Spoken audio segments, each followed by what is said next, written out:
I'd like to thank everyone for joining this panel with diverse industry leaders. So my name is Alex Butler. I'm a Senior Collaborative Planning Analyst at Johnson & Johnson. I want to thank my panelists and all attendees for attending today to discuss COVID-19 and its impacts on diverse communities. So to kick everything off, I do want to give each of my panelists a chance to introduce themselves to you guys and to tell your name as well as where you work so that we can understand the diverse perspectives that we have today. So how about Anita, can you begin? Yeah, sure. I'm happy to be here tonight. So my name is Anita Burgos, and I am a neuroscientist by training. I have a PhD in neuroscience from Columbia, and I recently made the move from doing research to doing healthcare policy. So I worked on the Hill in the US Senate for about a year, and now I work at a think tank focusing on mental health care policy. And this is something that's really important to me because I am the caregiver of a family member with a mental health condition. So I think it's really important to talk about these issues, especially in communities of color. Thank you. Maria, can you introduce yourself? Sure. My name is Maria Avellaneda. I am a multicultural marketing specialist. I focused most of my work in healthcare and pharma at BMO. And during the last few years, my work has been really focused on addressing health education gaps and specifically reducing vaccination disparities within these communities. So I'm very excited to be here and to talk about this topic that is so crucial at this moment. Thank you. Alicia, can you introduce yourself? Good evening, everyone. My name is Alicia Chung. I'm an assistant professor at NYU Grossman School of Medicine. I do my work in the Center for Early Childhood Health and Development to address social emotional development in preschool age children, as well as a place-based initiative in the Sunset Park community of Brooklyn to address early childhood developmental outcomes, anything from vaccinations from birth through those early years, and also through my line of interest and my science around sleep circadian pathways to obesity for family-based interventions using digital health solutions. So I'm excited to be here, and I have extensive experience working with communities of color, and I'm excited for the diversity of this panel. Thank you. Rajiv, can you introduce yourself? Hey guys, what's up? I'm Rajiv Malapudi. I'm one of the physicians from Yale New Haven Health. I'm at Bridgeport Hospital. Currently, I'm working as the COVID-19 physician lead for our entire division of hospital medicine. I'm going to give you the inside scoop of all the real stuff that's actually going on out in the real world, despite what the craziness of the news shows, to give you some frontline perspective as well as real-time feedback of what we're seeing with socioeconomic disparities as well as racial, and how we can hopefully find some type of solution. Thanks for having me. No, thank you, and thank all of you guys. We really appreciate at American Nishi. We have a lot of great deep dive discussions, and we're happy that even despite COVID, we're able to connect virtually and also bring together people who probably would not have had the opportunity to network together in one space should we have met in person. So this is a great opportunity. And I'll kick us off. So we're just going to dive in. And Rajiv, as a doctor, I wanted to ask you, like, what exactly are you seeing on the ground, and how do those disparities look? Because we see it on the news every day, and I just would like to know a doctor's firsthand point of view. Yeah, great question. So thanks again, Alex. So when it comes to COVID, what we're seeing is right now in Connecticut, a very different change from what we saw early on.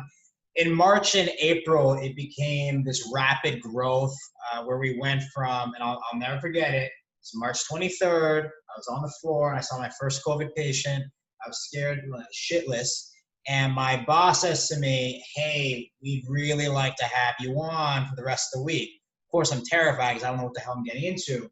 And then the next day we had no COVID, and then Wednesday hit, and then 11 out of 13 patients that were brought in with COVID. And initially it was just a bunch of old people. And where our hospital is, this Bridgeport, is in a lower socioeconomic area. Same with New Haven, and our other hospital, main hospital, is Greenwich, which is predominantly very wealthy, of course. So when everybody started coming in April, there wasn't really a clear division. It was just everyone was sick.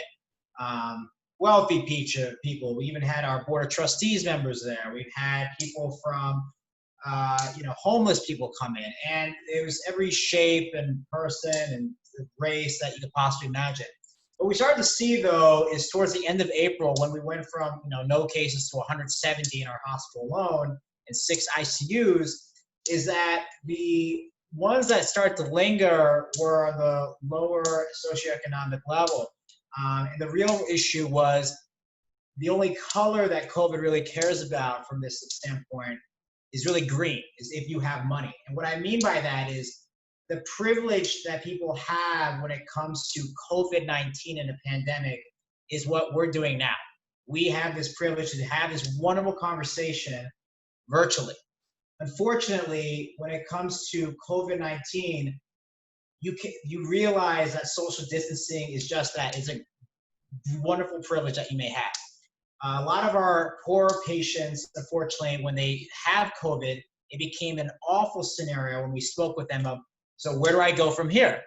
And I go, okay, well, I have no idea where you go from here. And then we talk to our team, because what we can't do is have them go back home where they have 11 people at home, 2 bedrooms, and no one has a mask, and they're all helping out mom. So it was very sad and unfortunate to see that some of our patients, we had to send to homeless shelters.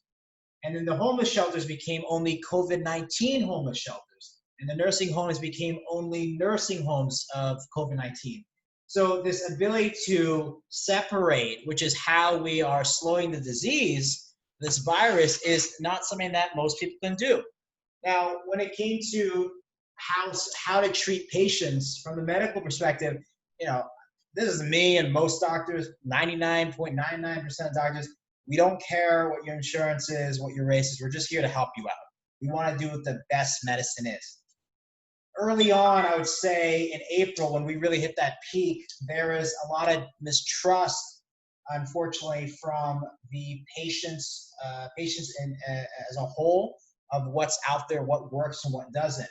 And unfortunately, a lot of it was from what you see in the news of pushing Plaquenil and these things that don't work. And as we entered into May, I'll never forget a conversation I had with a patient. Early June, I gave her remdesivir, and it was an African-American lady, very poor. She actually had it was on Husky insurance at the time, wasn't able to afford meds. And I walk in for the first time seeing her, and she says, if I was white, I'd get remdesivir for 10 days. And this is my first time seeing her. And I go, well, what do you mean by that? She goes, no, if I was white, I'd get remdesivir for 10 days. I am really sick. I have interstitial lung disease. Why am I getting 5?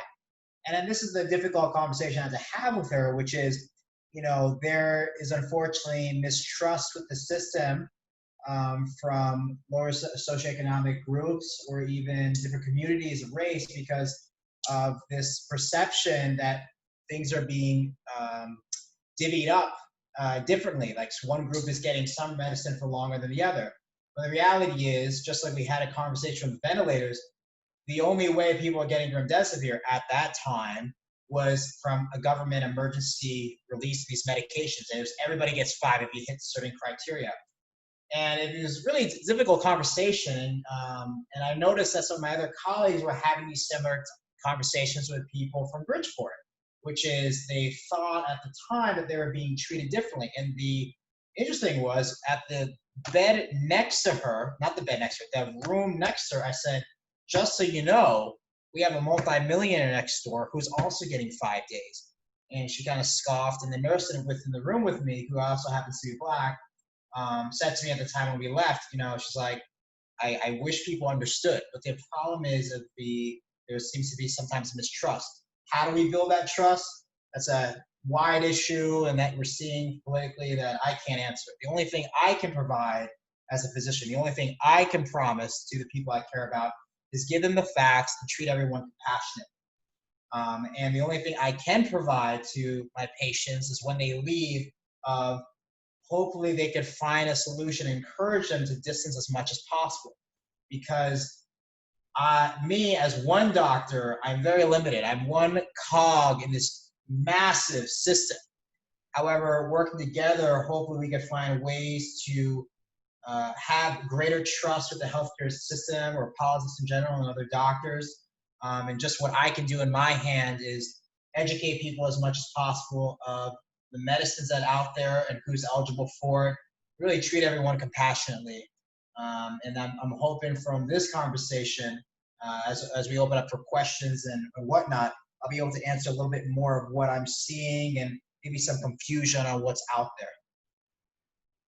Thank you, Raj. That was so insightful. And I think that you hit the nail on the head when you mentioned making sure that we're like, you're one cog in this big, you kind of not so great system, but there's a lot of things messing it up. And Alicia, I know that you work within education. Could you shed light on how we need to better educate, like, and do research and different study, just pull a lot of different things together in that area to help support policy changes? Like, do you have any maybe insight on that? Sure. So in my research, we also experience this distrust of academia. And I think it's very valid, it's very real, given the institutional racism and the marginalization of communities of color, and given the history of research in communities when we think about Tuskegee and when we think about this other than, this less than demeaning feeling among many groups of color, that we've been very thoughtful in how we want to engage these most high-risk groups. And part of doing that is having a community liaison, right? And having them as part of that conversation and having them as part of that conceptuality of the research that we're doing.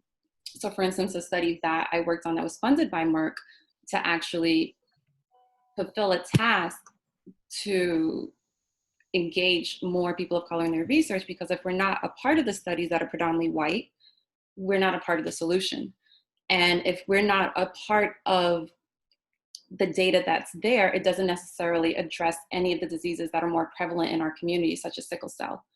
So we need to have a bridge and have some way of liaising groups. And most of the time that comes from the community advisory boards that we lead on heavily to represent us. And it's also a matter of us going to meet them literally where they are, at churches, at synagogues, at subway stations in New York City, because no one wants to take the time and come into Manhattan and come into NYU to sign an IRB consent form.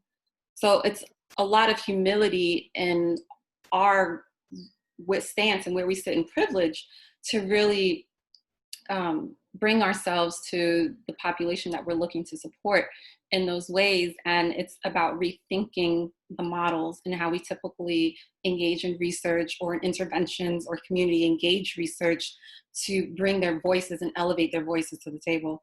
And I think the disparities that we're seeing that are an outcome of COVID-19 are just exasperated. They were existing before, and they're just being brought to the fore because of that infrastructure that was lacking to begin with. So the questions that people are asking in terms of patient-provider relationships, it's because they've been part of a system and a context that doesn't value them, that sees them as less than, and doesn't see them as worthy. So once they actually engage in access to that because of a global crisis, there's reason for alarm. So I think there are quite a lot of layers that are there. And I think in terms of this twin pandemic that we're seeing from COVID and the global social justice movement, they go hand in hand. They're deeply intertwined. I agree. It's a very somber time, and I think as a woman of color, it is a twin pandemic. I never thought of it like that, and I'm looking towards our government to do more, step in more, make those hard decisions. And I guess I'll segue to Anita. You work within the bipartisan group, and you have a closer feel to what they're actually doing within the government and how policies might be changing. Can you shed light on that aspect? Yeah, absolutely. And I think the other panelists have brought up really good points about like how this is looking on the ground and how it's feeling for communities of color.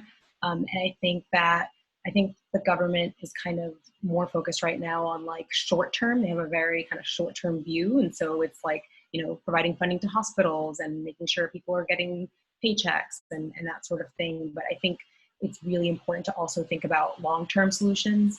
And so, for example, one thing that I really look into in my policy work is mental health care. And there's, you know, to add another epidemic to it, there's also a mental health care issue that's taking place right now. 1/3, there was a recent survey that the Census Bureau completed, and it showed that 1/3 of Americans are experiencing anxiety or depression right now. You know, it's real. Like people feel there's a lot of uncertainty. There's a lot of, you know, scary things that are going on. I think it's taking a toll on people's mental health. So I think that that's an area where the government could focus a little bit more on and sort of look at not only what do we do right now, but looking forward, like how can we make sure we have enough providers to take care of these people? How do we make sure that we have care that's integrated so we have physical and mental health care being treated together as opposed to totally separate? So I think these are some key issues.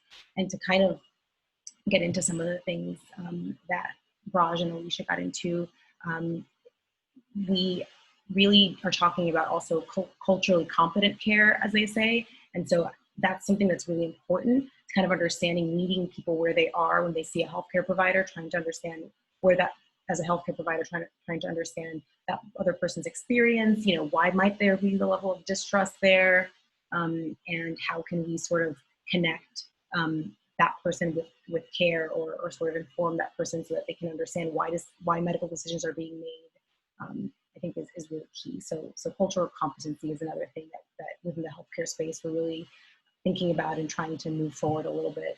And finally, it's workforce diversity. Like we also need doctors who look like us. We need nurses who look like us, social workers who look like us.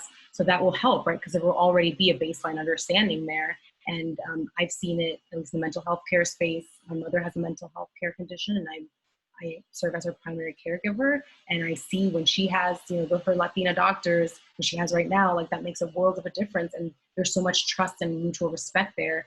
Whereas when she couldn't identify with the providers, it was hard to really to listen and to really adhere to her medication. So I think that is another key thing to consider, or that the federal government should be considering. Definitely. I am definitely a part of the 1/3 of Americans who are experiencing anxiety. I sometimes I'm like, oh, am I breathing funny? Do I have COVID? So something as like, I won't call it small, but that really can just trigger into something so much bigger. And I think that while government and, you know, doctors, it's a new issue, but everyone's looking at this like current, like how to address it now, and we need to look a little bit further in the path forward. So that is a good segue actually to Maria. So Maria, I know you work in the marketing space, in particular with the focus of healthcare. And I think that, as Alicia touched on, a lot of Black people in particular do not have a lot of trust in medical and like new medical innovations due to prior medical racism, like the Tuskegee projects and things like that. So how can we work to send a message to people of color that if there is a vaccine in the future, it can be a safe option? Or maybe what barriers do you see with that? So Yes, definitely. So I would like to focus on what everybody else said, right? Like there is definitely an inherent mistrust and hesitancy when it comes to, you know, getting vaccinated or do anything that you know, implies a health institution. There is not a trust in them. So understanding that, we need, from the communication starting point, we need to have that as a base, right? first of all, we need to think that that's what we have to work with, and that because of that, we need to develop an entire strategy that is different than the strategy that we develop for other groups, right? When it comes to African Americans, we need to focus all our efforts on building trust. And based on our work and work that we've done with Pfizer, specifically in the vaccination disparities with African American communities, we learn a couple things. One thing I would like to highlight is the focus on safety information, right? Like they just don't trust because of the experiments and what have happened in the past. So we need to make sure that we tell them about, what is the vaccine, how the vaccine works, what happened to your body when the vaccine enters. And I know we may think, oh, that's too advanced, right? Or like these people have lower health literacy, it will be hard to understand. But what this audience really craves is being able to make the decisions on their own and not feel that someone else is imposing it on them. So, provide their simple animations, explanations of what's going to happen, give them the tools to balance side effects with the benefits of the vaccine. All these are going to help them make that decision. Another point that I think Anita mentioned before is the cultural sensitivity and relevancy. And this is very specific to, when we have a vaccine, we don't know who's going to be the responsible to for the vaccination. We don't know if pharmaceutical is going to do it, but we definitely need to go beyond, like just featuring a person of color. We know that doesn't work. We know that we need to address these communities' realities. Some of the things that we've seen even right now, with the COVID happening is we know that, testing sites are placed in areas and where people cannot get with public transportation. We see that there is cost issues. We see that there is not, like enough information and relevant information to tackle those questions that the first panelist talked about, like how they cannot isolate, right? Like guidelines and everything is built in a way that assumes that everybody is the same. So that's one key thing when it comes to, for the government, for public health, for the labs to be able to develop a plan to be able to get these people vaccinated, right? Also, like we need to tap into trusted sources. And again, I'm just like reiterating some of the things that they mentioned before, but African American and also Latino community, they have a very tight network, right? Their church, their communities, their leaders. So it is very interesting to see how in the beginning of the pandemic, like the communities of color were not being talked to, and still they're very, very talked to in a little bit because communications are built mostly for the masses, right? On those networks. If you want to reach the African American audience, you need to tap into those, like centers, health centers, into those physician networks within the community at the church level, because that's the people that they trust. And again, if we talk about before that you need to build trust, you need to make sure that whomever is delivering that message has already that trust and plays on your favor. Again, it's just not trying to trick them. It's about embracing and understanding that this audience has questions and is going to take them 3 or 4 steps to make a decision of getting vaccinated versus a general market audience that probably has a better understanding or just doesn't have that mistrust. So we'll need an extra effort. But what is very interesting is to see that pays off. That pays off. We've seen it in the work that we did on vaccination. And when you're consistent and cultural sensitive, you can drive change. Definitely. I can't believe just, I work within Johnson & Johnson, and I hear these conversations about them trying to drive towards the vaccination and how they are making promises to really, create some diversity within those clinical trial spaces. But I'm thinking as a Black person, like, how are we going to make that work? Because I've seen how we went about it in the past, and it just doesn't seem like there's a better plan, like there's so much distrust within our community that I like how you just touched on every little piece of it. We have to start with those community leaders, which makes a really good sense to me. So I do want to just remind everyone who's attending, if you have any questions, there is a toolbar at the bottom where it says Q&A. You can enter questions in there. You can also put things in the chat, but the Q&A might be a better place for us to see them quickly. And we will have a Q&A like focus portion, but I do have just a few more questions that I want to like probe our panelists with, since they have a wealth of information at the time. So just going to back to Raj, actually. Raj, do you as a doctor understand what maybe longer term effects COVID may be giving to patients of all ages? Because I've heard things like 25-year-olds walking out with lungs of a 90-year-old. And do you think that this is something that someone can get over, like the flu, or is this going to be something that can impact them kind of longer term? Yeah, great question. Great question. So the interesting thing about COVID, which a lot of my peers have said, is we are writing the book on COVID day by day, which is super exciting, but also very terrifying because you really don't know what's going to happen. So before I talk about the long-term effects, which are unclear, let me talk about the current effects, which is what makes COVID so fascinating.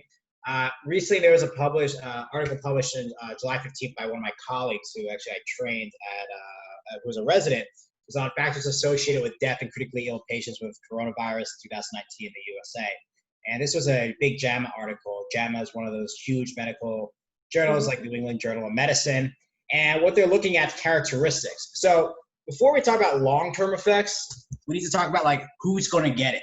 And your biggest possible risk of who is going to get this is if you are an older male, obese with heart disease, and if you also have any type of cancer, you're immunocompromised. Believe it or not, surprisingly, yes, underlying lung disease is a big issue, but it's not nearly as high of a risk as heart disease. So when people come in, they'll present with various different presentations, which makes it very tricky. Now, early in March and April, when we dealt with it, you were hearing so much about ventilators, and unfortunately, many of our patients we had to put on ventilators. There's a lot of what we call acute hypoxemic respiratory failure. The lungs are going out, they got to go on a ventilator to be able to breathe. Now, what we're seeing is the longer they happen to be in the hospital, other things go awry. And this is what we call acute organ dysfunction. A lot of them could have kidney dysfunction, which result in dialysis, which is a very long-term effect. Some of them may take months to recover. In addition, we can have patients have acute myocardial infarctions, heart attacks going to the cath labs, which can happen days later. Sometimes they may present with a heart attack from COVID. And other times, which is the newest finding in our trials, is that they develop thrombus. So thrombus is what we call blood clots. You can have blood clots in your legs and your arms, and then eventually they go to your lungs, resulting in what we call a pulmonary embolism. Now, this is interesting because when these patients walk in, they'll say, oh, hey, I'm good, and we discharge them. And 2 or 3 weeks later, they could be this young patient and they can't breathe. They walk in, they got a blood clot in their lungs. And then they may end up in the ICU, or we have to give them some type of blood thinner. Now, the other kind of interesting presentations that you'll see is a lot of diarrhea, abdominal discomfort or pain that could persist. Now, for those that are really hit hard, what we're seeing long term, and this is goes to your question of, the young people that get affected. So this is a two-part question. One, who's going to be affected the most long term? That is still under review. I just shared with you who are the most high-risk patients to get this, but as for who's going to have the most prolonged recovery is a bit unclear. What we can say is those that were the highest risk who get this disease, as with all the factors that I mentioned, are already with multiple comorbidities, multiple chronic conditions, that they're going to be too weak to get better. Now, if you do see someone get COVID, I wouldn't be surprised. In a recent trial, I can't put my exact numbers on it. I think it's like 30 or 20% of those who had COVID in like New York City in one hospital ended up having some type of blood clot after discharge. So that's a little bit later. But for the most part, what you're going to see with these patients is that if they are really old, prolonged time in the ICU, prolonged time in the hospital, they can have a very long recovery, as much as over a month or two with shortness of breath. They can have heart cardiomyopathy, in which the ejection fraction of the heart is severely weak. One of my colleagues who's 33 has a decrease, and she got this COVID about 3 months ago, but she's like running and fine. It really is variable. I'm much more confident when we review a lot of this data, especially when it's stratified based off of race and age and where people live, and as well as what kind of therapeutics within the next year, that will have better answers. And that brings up an interesting point, because even with this COVID, while at this time you're seeing a lot of different issues with statistics of about, I think it's 26% of cases of COVID are from the African American community, 31% are hospitalized, and 23% of deaths. Even though they're having 2.4 times the rate of death than whites, a lot of the data still, I think it's about 50%, is still not being calculated of COVID patients who acquired it based off of race. So again, we may see in the next few months better stratification of the data, and that will give us a better index of who's the highest risk group to help target it. And in addition, gives a better idea of who's the highest risk group of having a prolonged recovery. This way we can really focus in on those patient groups. Wow. From that, I see a couple questions coming in through our Q&A portal, so I'm going to throw those, I think, a few back to you. So Sheila asks, how exactly do hospitals and doctors distinguish who will get on ventilators? Is it based on individual insurance, the green, or the arrival or need of the patient? Can you answer that, Raj? There's a couple more. So Yeah, sure. I'll get these real quick so we can get to the next the other questions for the panelists. So great question. This was one of the scariest things out of my fucking mind when this all happened. In real time, deep shit. What I mean by that is when you walk in, this is in April, I would literally walk in the morning, get a patient on my list, and by the time the patient goes from the ED, within 4 to 6 hours, they're crashing in front of me. So the decision we make as doctors when these patients are crashing is, what is their oxygenation level? And this is what's called continuous oxygen monitoring. You may hear about it with some of these patients who go home with pulse oximeters, is able to look at the oxygen level of the patient. If they are below 93%, we start increasing the oxygen. What I started with our team with Yale Bridgeport is we did not have a protocol. So I started a protocol with our division saying, look, these patients crash, they crash quick, you don't know what we're dealing with. If any patient in the hospital is on 93% of O2 less, requiring 5 liters or more, they need to be evaluated by the ICU. The ICU team would come, lay eyes on them, and they make a decision based off the respiratory rate, their mental status, how bad they're doing, if they're going to be weak, and then we'll decide on intubation, and they go to the ventilator. And it's a very important decision because you got to catch them quick. Because remember, as of now, there's no magic cure for COVID. You have to do what's called supportive care. Next question, what is the preventative care being placed as a standard to stop the spread and onset of COVID-19? Again, CDC has done fantastic recommendations on this. What we do as of now is everyone comes in the hospital, you get screened for COVID, you come to my unit, it's called the Person Under Investigation Unit, PUI. If you don't have it, you get out of my unit. If you do have it, you stay. Now, when you leave the hospital, you do 14 days from the onset of symptoms from the test, okay? So 14 days. What I like to do, because remember, this is all new to everybody. This is literally all new. This just came out a few months ago. I say anytime someone leaves my hospital, I say, hey, look, man, sometimes people shed within a week, maybe a little longer, in 10 days. How about you just get going, go home, isolate for 14 days, stay in a separate room.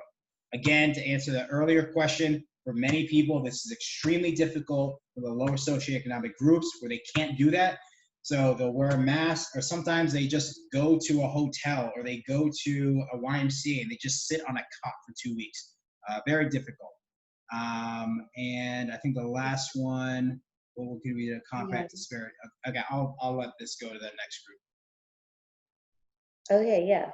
Well, maybe for Gopal's question, it would be maybe best for you to answer it as a doctor. So chronic gastrics patients. Oh, yeah.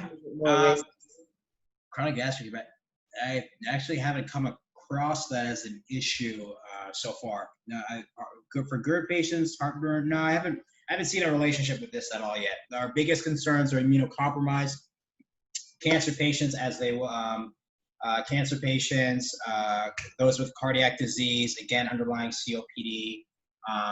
Those are morbid obesity, old elderly over the age of 65. Those are our biggest concerns. But no, I'm sorry, I don't know anything yet about gastritis and GERD. Thank you, thank you. And we do have a few more questions, and I think I can, I'll read it, and if any of you, like Anita, Maria, or Alicia, want to speak up, please let me know. So if comes from Brooks, if we consider COVID-19 a pandemic and also a disruptive event that may allow for change, what do you hope comes out of this from a policy, research, and cultural perspective that could help combat disparities moving forward? So Anita, I see you came off mute. Do you want to go ahead? Yeah, I can start this off. I think one thing that I can sort of add on to my earlier question is that telehealth has really taken off. So I think it is hard to kind of, when we're in the middle of this pandemic, it's easy to kind of be like negative and be like, oh no, like, this is horrible. Like, when are we going to get out of this? But I do think that's an excellent question. Like, we've kind of blown up the system. So we have the opportunities now to really do some innovative stuff. And federal government has, relaxed a lot of the limitations around telehealth, such that now doctors are reimbursed for their services that they provide to a person in their home on a computer screen, on a tablet, on a cell phone, even on just the phone with no visual whatsoever. So I think that's been really innovative, and I think that has the opportunity of expanding access to care to people who maybe have transportation issues and can't take that day off to go to the doctor, or can't afford the transportation, or can't find someone to take care of their child while they go to the doctor. So I think this has the potential to have like huge impacts for accessing care, not only for physical health, but also for mental health too, and can help reduce some of the stigma, right? Because if you're in your home talking to a therapist, you might be more likely to seek therapy, whereas if you had to take the day off or had to kind of drive out there or take a train out there, you might be less likely to do it. So I think that that's been one area of healthcare that has a lot of promise and a lot of potential. Definitely. Anyone else want to touch on that? Yeah, I wanted to add something, and I think something that is very particular with COVID-19 is just the fact that it's so highly contagious. This is something that is really making everybody be at the same level, right? Like, originally the health disparities and social economic disparities allow only for, rich people to get the care, and the other people just, don't have the care and leave the consequences. But what we're seeing here is that all those disparities, especially considering that, African Americans, community colors, are the ones who are the essential workers and are in high contact with everybody. The fact that they are not healthy and that they are being affected is affecting everybody else, and is making this pandemic, prolong and prolong. So I think that this is a call for, public health and government and companies, and of course all these pair with the Black Lives Matters movement has really, bring to attention to everybody that it's not just about the minorities anymore. It is about everybody else, because everybody else is getting affected by this. And if the pandemic keeps going on, everybody else in everybody's economy and pockets and kids and everything, will need to stay in place. So just wanted to add that. Thank you. I can add to that. I think what I'm hoping for as part of a hospital system with the School of Medicine and the work that we're doing is that we disrupt the system. We've had numerous conversations in terms of what we as a department and as a center and what we're going to do in terms of introspective reflection. Because to get to the policy level changes that we need, they're not considered heavily enough until that person's consciousness has been developed.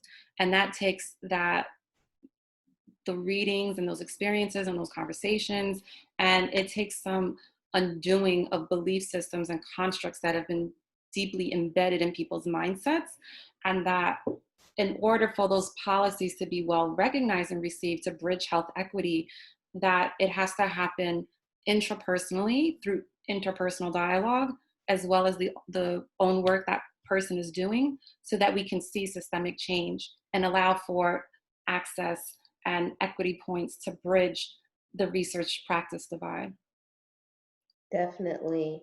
I think I think that while it's all very uncomfortable. It's a new space, so it makes everything uncomfortable. And talking about race is already uncomfortable for so many, but it's needed. And so while it's very like volatile at the moment, I'm just really thankful that people recognize that the only way to get things done is to make sure that we disrupt this space. So thank you guys for that. I do see another question that I'm going to pivot to from Nick Center. Can you guys talk about the relationship between COVID-19, health disparities, income, and access to fresh food and vegetables? Is this a systemic issue? Can I take this one real quick and have my other colleagues jump in? So great question, Nick. As I mentioned before, this is again from what I've experienced with all these patients, which is just a travesty. The ability to social distance was published by JAMA, by Dr. Yancey, a few weeks ago. And this is from, again, an African-American physician with Harvard. What he was explaining was social distancing is the privilege that right now, and we can, for those that can afford it. Unfortunately, for those who are getting succumbed to this, as I kind of went through like the data before, on at least for African Americans, they're being affected greatly. And in this group, a lot of those patients that have had conversations about meds or social distancing, they can't afford it. So, is this a systemic issue? I think this is more of a, unfortunately, socioeconomic issue. If you can't social distance, you're not going to be able to, prevent your family coming from it. And one of the most awful, tragic stories I will always remember, and I wrote about this in my journal, is a patient who came in with COVID and was crying because his wife was in the ICU with COVID and his mother died of COVID the weekend that he was admitted. And they were all living in the same place, unfortunately. He's like, it is about, I think he was like 37. And it's that picture that stands out to me because, like I mentioned before, that color green is so key. And these people that I was taking care of at the time were not able to afford their medication. So what we try to do now, which I think is great on the health system, at least with Yale, what we're working on, is even providing meds to get delivered to them and food to get delivered to them. Because this is something that you can't do. I can't have someone go out to get their milk and groceries in the public anymore. No, I can't even have them go to the pharmacy to get their diabetes medicine. So what we started doing now is having patients with COVID-19, when they're getting discharged, and if they're positive, they get their meds delivered to Bridgeport Hospital, and sometimes even food is set up because you can't have other people go out there. It's a very large issue, and if there's anything I've learned from this experience, and I'm very blessed to see this real time, and this is a lesson that I will carry with me the rest of my life, is no matter what happens to you in your life, as well as things are going, you can't predict what's going to happen tomorrow. And that's why putting yourself and your family in the best position financially is so key. And when you see 40 million people losing their jobs right now from not even having COVID, but rather from the fact that they are not able to work, you can see that this is a large problem. So I think for those of us who are fortunate to still have jobs, which is many of us in this group discussion, being appreciative of what we're doing, saving your money, and thinking about how this can affect you for many, many months is key. Because just because you have a job today, some of us may not have a job in the next month or so. So this is going to be a grave issue, not just for medicine, not just for groceries. It affects every American, every person in this world, also from an economic standpoint. Thank you. Did anyone else want to touch on that? I can say that from the community-based research that we're doing in Sunset Park, Brooklyn, and the food pantry that we opened just last year for the expansion of the hospital into Brooklyn, and that the utilization of that just skyrocketed. And even more so as New York reached phase 3. So people felt more comfortable coming outside. And there's been high utilization of the food pantry for people 40 to 70 years old. So maybe people who were closed and shut in and didn't have ways of getting transportation, that there's not enough supply for the people who are utilizing the food pantry that we're using to just service this immediate community. So food insecurity is a huge issue, and we're talking about maintaining one's health so that we can stave off, these illnesses as winter and flu season is upon us soon. That this time now is not even being utilized to remedy those disparate communities that were affected the most from our first wave in the spring. So it is a huge issue in terms of food insecurity. From the income perspective, I wanted to add that, yeah, I mean, there's a clear relationship between, the COVID and those disparities. From my point of view, like the underlying conditions that African Americans and Latinos have make these disease, to be more aggravated and to cause that easier. But when it comes to income, you see how high percentage of these population, they rely on hourly jobs. They don't have sick pay. They don't have those, like the ability to stop working. And that's when the relationship comes, when you realize that no matter if you have symptoms, no matter if you have someone else sick in your house, you need to continue working and, without wanting to keep exposing everybody else. So there is definitely a systemic issue that feeds into the different areas, and that continues that cycle. Thank you. We have a few more questions that popped up, so I'm just going to keep on going, guys. Thank you, guys. So Paulette asked, what is the impact on underserved areas who lack access to healthcare? So we've talked about going out there to get healthcare. If you don't even have access to it, what could their impacts be? Yeah, so what we have recently with Yale New Haven Health is we started opened our urgent centers again. And I think it's great what Anita touched base on with telemedicine. Again, not everyone can do that. Not everyone has a phone. But what we've done is more walk-in clinics, a lot cheaper. We've increased stations for testing as well.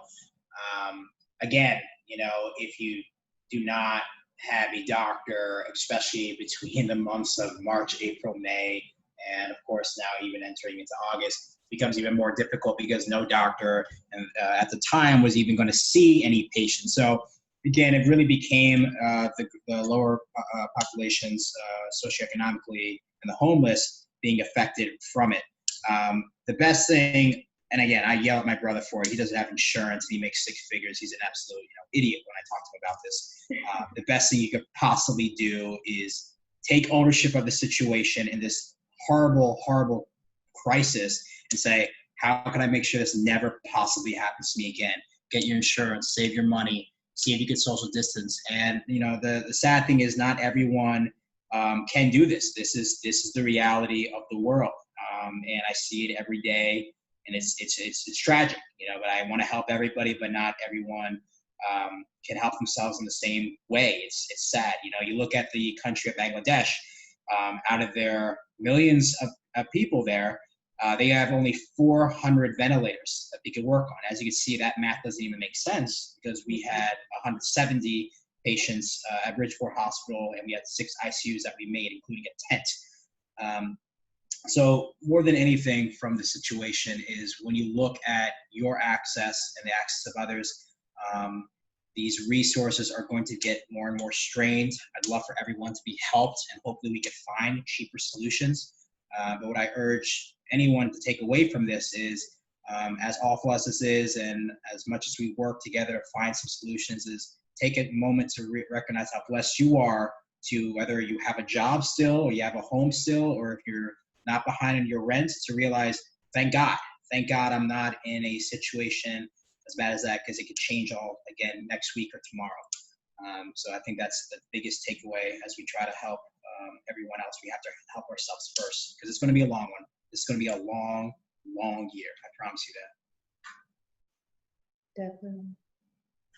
And I can follow up on that too. I think what, in terms of the insurance issue, I think it's bringing to light one of the big issues in our communities, which is that a lot of people are uninsured or have insurance that doesn't cover the things that they think it covers. And so I think it's really a moment for federal policymakers and us to remind federal policymakers that, we need to have health insurance that is affordable and that that covers what you think it covers. And so I think that's something else that has been brought into the light by COVID-19.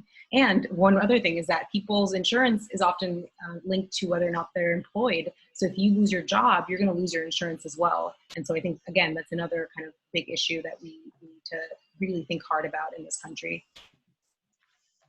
Very sad issue that we have in this country. But I know this is like something pending, is everyone going back to school. So Lacey brought up the point of how, I guess, will children be at higher risk by physically going back to school? How can parents safeguard their children and their family from contracting COVID-19 once this happens? It's a good question because I would like to know as well. So I'm an internal medicine doctor. I'm not a pediatrician, but like anyone else, you could put 2 and 2 together. If a kid gets it and they're not infected, mom and dad can still get it. I'm not a policymaker. I can only speak of what I know and what I don't know. What I do know is if you put kids in preschool, and especially in preschool, they bring home a lot of bugs. Every mom and dad knows that. So it's very likely you will get it too. Again, though, from just the literature and the research out there, as horrible as things are, as they show in the news, yes, there are awful cases of kids getting horrible diseases, and there's awful cases of college kids dying, getting intubated. But the vast majority of patients who are dying and getting intubated and coming to the hospital are, like I said before, the elderly, the overweight, heart disease, underlying lung disease, immunocompromised. But again, I'm not going to speak on a policy, but I will say it's very likely that you may see the numbers rise. Wow. As expected, I think many people can understand that, but I know it puts a strain on a lot of people to make a hard decision of sending your kids to school, which is the normal thing, versus juggling that with going to work. So I'm not a parent, but I definitely feel for anyone who's going through those situations or that dilemma at the moment. Wow, we have quite a few more questions, and we have a little bit of a buffer time, so I'm going to keep going, okay? So Kevin Hannon said, can you touch on how politicization of COVID-19 and rise of misinformation has influenced the way communities are interacting with the medical community, and if it has hindered proactive dialogue on a policy level, how governments are organizing responses? Could I quickly take this one? I'll let the rest of the team chime in. All right, this shit pisses me off a lot because it's just, I use logic and reasoning. I'm a healthcare professional. I don't care if you're Republican or Democrat. I don't care if you hate Trump and you want to see the COVID numbers go up so you can blame him. I don't care if you're Republican and you want to show that COVID numbers are going down and they're asymptomatic so people go back to work. I literally don't give a shit about that. The only thing I care about is when I go into a community, I know what I can see in a store, that people wearing their masks or not wearing their masks. And that pisses me off. The reason Rhode Island and Connecticut, I believe, are the best in the country with the lowest 2-week rates, and now going on to 3-week rates in the nation, is clear cut. People wearing the mask. That's it. It's not, we're not politicizing it. You just wear the mask. I go to my gym. I'm actually I took my pre-workout right now. I'm wearing my sleeveless shirt. I got my shorts. I'm ready to go to the gym right after this. And everyone cleans their gear and puts on their mask. The issue is it's so stupid and annoying that people want to make this into a political debate. And the reality is just wear the mask. The sooner you wear the mask, the sooner you can go back to work. The sooner you can go to the gym. I mean, just common logical sense. I can't speak for what's on the news. I can only speak as a physician, as a person of logic and reasoning. And if you wear your mask, it's fine. So if you want to see states go back to normal, they got to wear the damn mask. And that's it. And pretty much here in Connecticut, dude, we're back to normal. And I don't know when schools or if they're open, But hey, if I could go to the gym and like eat in a restaurant, social distance and get a haircut, as long as I'm wearing my mask, like most people, I'm fine. So that is how I feel about this misinformation. And I strongly believe that it comes down to the leadership in the communities as well as the news channels, because the doctors, from what we're doing, are educating our patients. It's this mass media that politicizes it. And that's why other states are doing poorly when here we're doing great. A stupid issue. I'm just as mad, trust me. I don't think, I see a meme, it's like if wearing a mask like does nothing, the most I did was inconvenience myself by wearing a mask. Just wear the mask, people. Yeah, I would like just to touch on there and speaking specifically for the Latino community. It is really sad to see how, even for educated people that, understand full English and see this, it's even hard sometimes to understand, like, what are really the guidelines, like what you're supposed to do. And of course, I'm all for the mask, and I think that we should be doing that for a long time. But it is sad to see how, a Latino, let's say, that probably their language, their main language is not English. Let's think about that. You look at Trump, you look at, like President of Mexico, understanding that, more than 50 of the Hispanic population in the US is Mexican. Like, you look at the leaders also in Brazil, like, they are just giving you the wrong message and the wrong information. So it is like we need to work double to not only get them the right information, but also to try to, like delete that and dissipate them from that. Because what ends up happening, and we see it over and over, is that it gets so complicated and it gets so many conflicting messages that they just give up and they just go the easy route.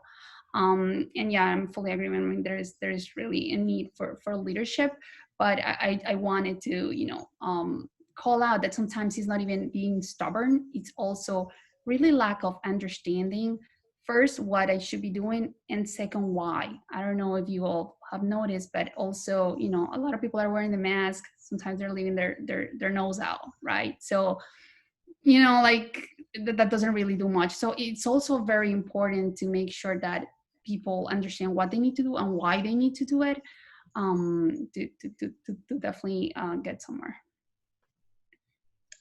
Thank you. Going to the next question submitted by Nick. He said, there's a saying that vaccines don't save lives, vaccinations do. Can you talk about the challenge of convincing everyone to vaccinate, as well as getting an affordable or free vaccine into as many arms as possible?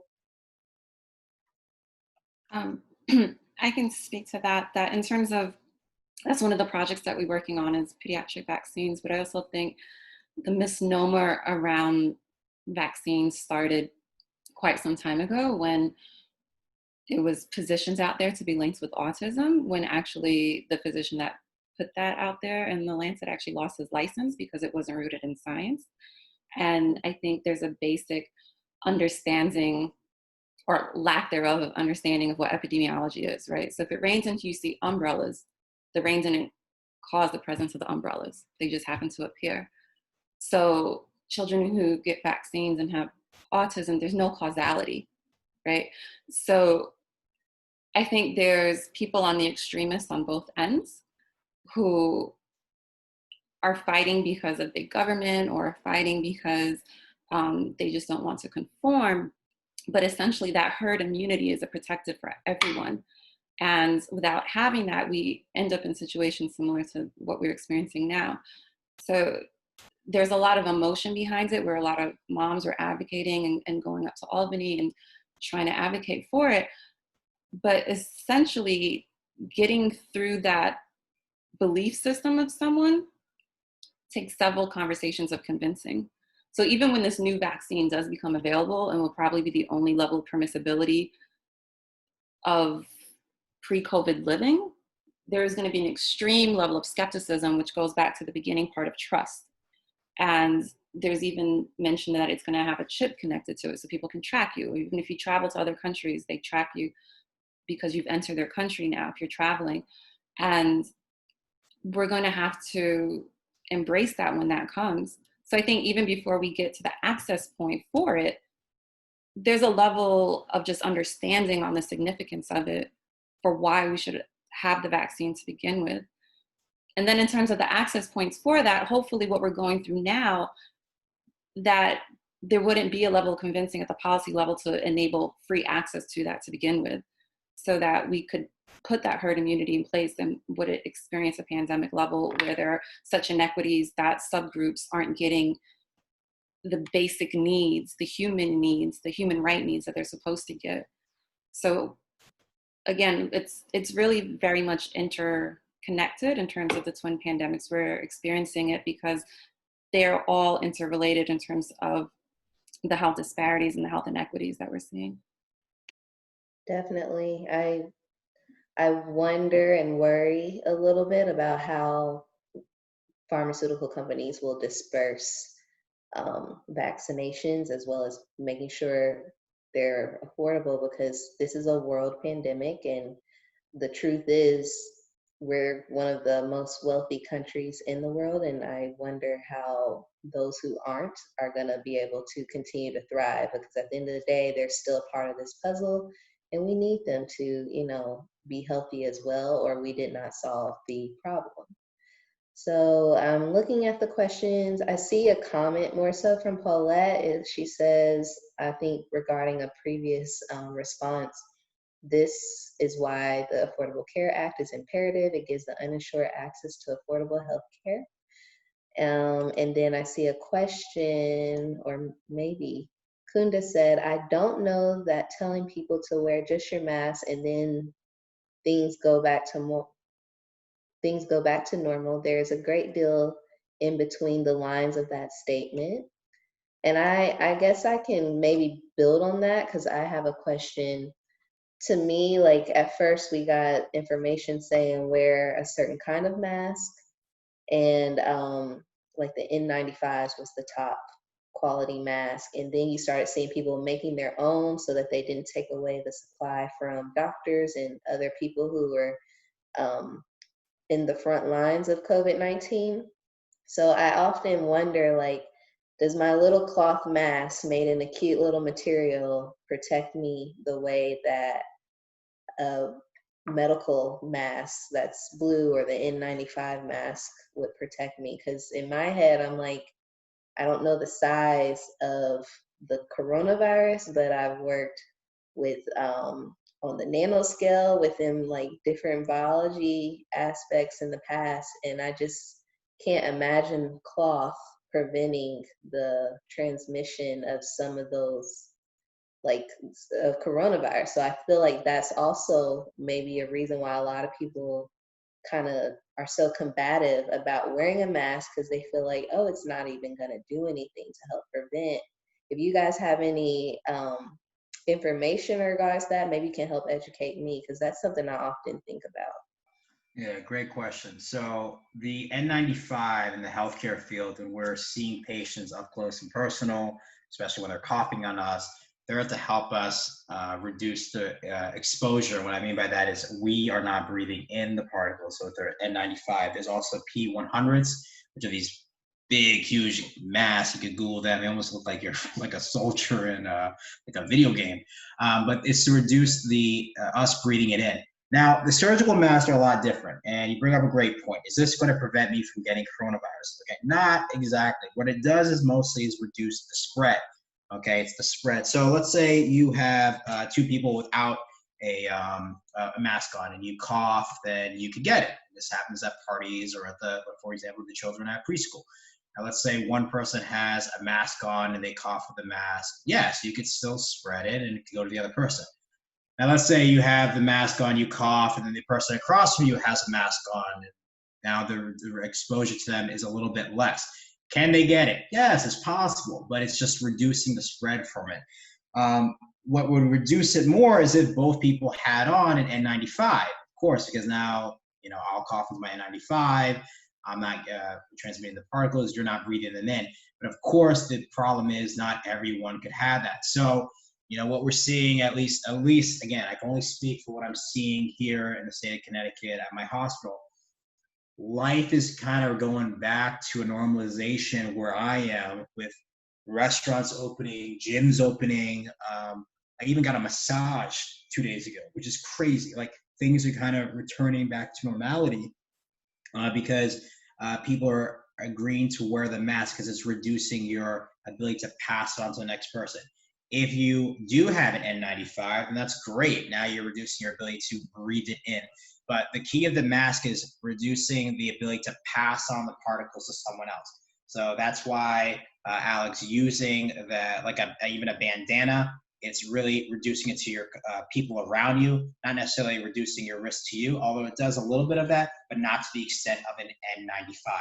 So the way I think about it is, if I'm wearing a mask, I'm doing my part to protect, my brothers and sisters and every American around me, as opposed to it necessarily being it to protect me. And N95, if I wear that in public, that will definitely protect me much more.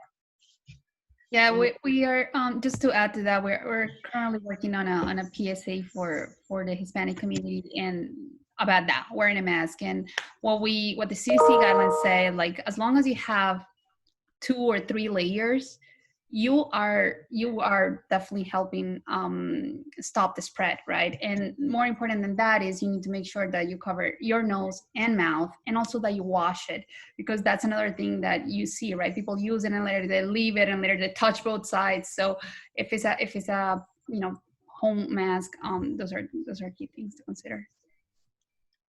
Thank you. Thank you. That makes perfect sense, I guess. I've seen the little image where it shows how one person wears a mask and things can spread by like a COVID, maybe someone who has COVID, and like the percentages. And it does make sense that you're just providing some type of barrier to kind of prevent the spread. So thank you for clearing that up for me, you guys. And I want to announce the last question from Lacey.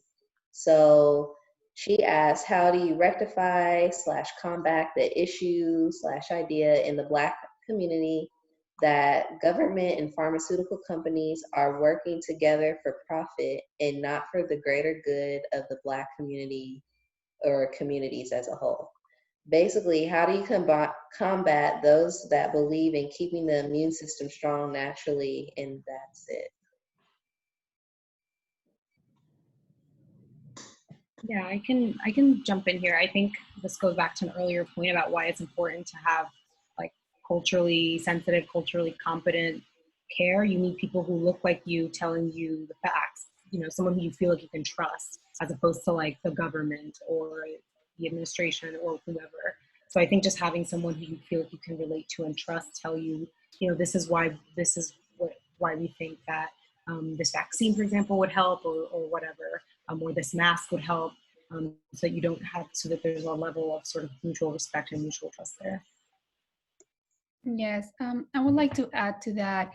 It is definitely important to understand where all these things come from, right? Like we know the mistrals, and we know that they definitely prefer this strong natural. And that's something that, again, we saw a lot when it comes to, one of the main barriers for vaccination. They think that they're doing it right. They don't feel at risk. They feel strong. And just because of that reason, they feel that they don't need to get vaccinated. And what we really learned is you need to acknowledge that, right? Like, fine, like keep doing exercise or keep eating healthy or keep doing your natural remedies. But what it is very important is to give them enough data and information that they understand that the risk of possible side effects of a vaccine are definitely nothing compared to the risks, all the risks that we just talked about of actually contracting a disease. And when you provide the data and help them understand that, they arrive to the conclusion on their own. It is very interesting to see how specifically African Americans, tend to spend hours online before they make any health decisions. They spend double the time with doctors than the general population, and it's because of that, because they just have so much mistrust and questions, and they don't feel that they're being addressed. That it's just a matter of really addressing those questions, providing data, and making sure that they have all the information to get conclusions on their own. Yeah, I like to add to that in terms of natural remedies. So my background, I'm Jamaican, born in Jamaica, and when cases in Brooklyn, which is a highly West Indian borough, were quite high, there were reports in our newspapers here locally saying how people were able to combat it using natural remedies. And in a time where there's so much uncertainty and there's existing mistrust in the Black community, and we lean into our natural remedies and what we know to be sure of, there's nothing else to replace that right now from Western America, or even reason to accept what they're offering, that you can't really be dismissive of people's inherent culture. And people won't necessarily want to embrace anything that the healthcare system is saying if they feel disrespected. I think there were viral messages going around via text, WhatsApp, and different message channels in terms of garlic as a natural quercetin antibody and the utility of that, and ginger. And in Jamaica, that's very common. And people who were diagnosed with COVID and that's what they use, and they went back to work in the hospital, it may be anecdotal, but you couldn't refute or deny them of their culture and their identity. So I think, you know, in this time where there's really nothing else, anything that's been thrown out there, we don't even know if it works, you know, so we don't have anything else to counter it. So sometimes those things are worth recognizing. Yeah, personally, I don't, I always like tend to go the natural way. So I've been taking all these like elderberry like supplements and things like that, making sure that I'm drinking my apple cider vinegar daily. Like I don't know if it works, but I feel like you said, Alicia, no one knows what works. So I'm just trying to be as healthy as I can on the front end so that God forbid something do impact my health, I can start at a good position versus, you know, a not so great position. That is the last of the questions. I really, truly appreciate the attendees for participating and really driving the discussion, as well as all the panelists, Alicia, Anita, Maria, and Rajiv, for just being really great and giving us so many different perspectives, like straight on the, in the lines at healthcare, like in the hospital, Rajiv, as well as all the way to policy and within the pharmaceutical companies and how we're going to like communicate that stuff out with Maria and Anita, and then in the educational and community space, Alicia, I really just appreciate it. You guys did phenomenal and I learned so much today. At this time, I'm going to first thank my colleague Grissom. He helped plan this as well. And then also I'm going to hand it over to America Needs You CEO, Mariana Tu. Thank you so much. I learned so much tonight. It was incredible. And thank you, Alex, as well, for moderating. So I know we are getting some virtual standing ovations in the chats. I applaud each and every one of our panelists for really tackling this from a different angle. And it was exciting to see we have fellows on this webinar. We also have mentor coaches. We have potential volunteers and people who are brand new to ANY. So I just wanted to close by saying that we hope that you'll stay involved, come to future ANY events, and be part of our mission. So we are a nonprofit that fights for economic mobility for ambitious first-generation college students. So we're an intensive career development and mentoring program for students who are the first generation in their families to pursue their bachelor's degrees.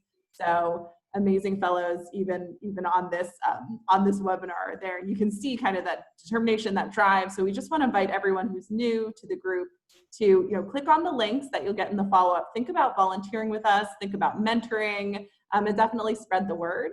So for us, it is very aligned to talk about healthcare and COVID's impact on communities of color, even though we're an economic mobility and career development nonprofit, because we know, as we've talked about, how income affects health disparities, how systemic racism affects health disparities, and how linked all of this is, especially in our country, to job opportunities, your insurance, the cost of healthcare, all of these things we really see as related to our mission. And we really want to invite you guys to be part of the ANY family. We appreciate you guys coming out at the end of what I'm sure is a long work day for many people. And as Alex mentioned, all of us have so many things going on in our personal lives. So we have a lot of gratitude for you. So much gratitude to our panelists and our organizers. And definitely check out ANY. We're americaneedsyou.org if you are new to the family and want to get involved more. And that's it from me, Alex. That's it for me. Thank you guys again. I had a really great time, and I'm glad everyone was able to take something from this. So again, thank you to my panelists. Really appreciate you guys for donating your time and wisdom.